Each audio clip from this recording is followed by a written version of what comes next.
Pecado traduz a palavra hebraica hatá e a palavra grega hamartia.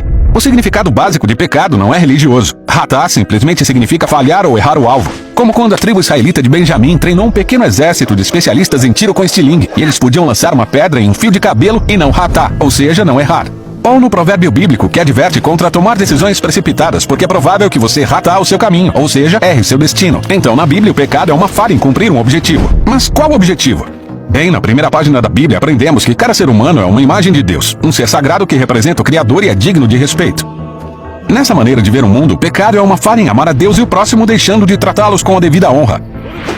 Achamos essa ideia no famoso Código de Conduta dos Israelitas, os 10 Mandamentos. A metade deles identifica maneiras de falhar no amor a Deus, e a outra metade de falhar em amar as pessoas. E o fato de estarem listadas em conjunto mostra que a falha em honrar a Deus está conectada com a falha em honrar o próximo. É por isso que na Bíblia pecar contra o próximo é pecar contra Deus. Como quando José nega se deitar com a esposa de Potifar, ele diz: como poderia pecar contra Deus? Na cabeça de José, falhar em honrar um ser humano feito à imagem de Deus é falhar em amar a Deus. Por isso, pecar é falhar em ser humano de verdade. Tem mais.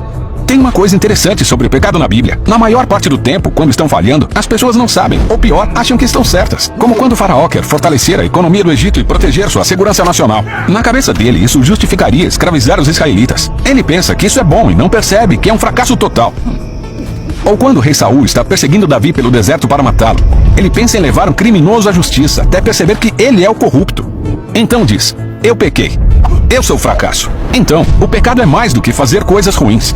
Ele descreve como nos enganamos e iludimos para redefinir nossas decisões más como se fossem boas. Mas por que os seres humanos não conseguem separar a falha moral do sucesso? A primeira vez que a palavra pecado aparece na Bíblia ajuda a esclarecer. Temos 2 irmãos, Caim e Abel. Seus pais tinham acabado de cair na tentação bestial de redefinir o bem e o mal segundo sua própria sabedoria. E agora Caim enfrenta uma escolha parecida. Ele está com ciúmes e bravo por Deus favorecer o irmão. E Deus o avisa: se você não escolher o que é bom, saiba que Hatá está rastejando a sua porta. Ele quer você, mas você pode dominá-lo. Então nessas histórias, o pecado ou falha moral é descrito como esse animal selvagem e faminto que quer devorar os seres humanos. E sabemos como a história acaba. A Bíblia diz que o comportamento humano é falho e nossa tendência de enganar a nós mesmos é profunda. Está enraizada em nossos desejos e impulsos egoístas que nos levam a agir em benefício próprio, sem pensar nos outros. O que leva a uma reação em cadeia de relacionamentos falhos. E é por isso que no Novo Testamento o apóstolo Paulo descreve hamartia como um poder ou uma força que governa os seres humanos. Segundo ele, somos escravos do pecado. Ele diz: o pecado vive em nós, então as coisas que eu não quero fazer são essas que eu faço. Assim, com a palavra pecado, os autores bíblicos oferecem uma descrição da condição humana. É o fracasso em sermos pessoas que amam totalmente a Deus e os outros. É a nossa incapacidade de julgar se estamos indo bem ou mal. E é aquele impulso egoísta que dirige nosso comportamento. Não é uma imagem bonita de nós mesmos, mas se formos sinceros, é realista. É por isso que na Bíblia, a história de Jesus é uma notícia tão boa. Ele é descrito como um criador que se tornou um verdadeiro humano, que não falhou em amar a Deus e os outros. Ele não pecou. E ele assumiu a responsabilidade pela história de fracassos da humanidade.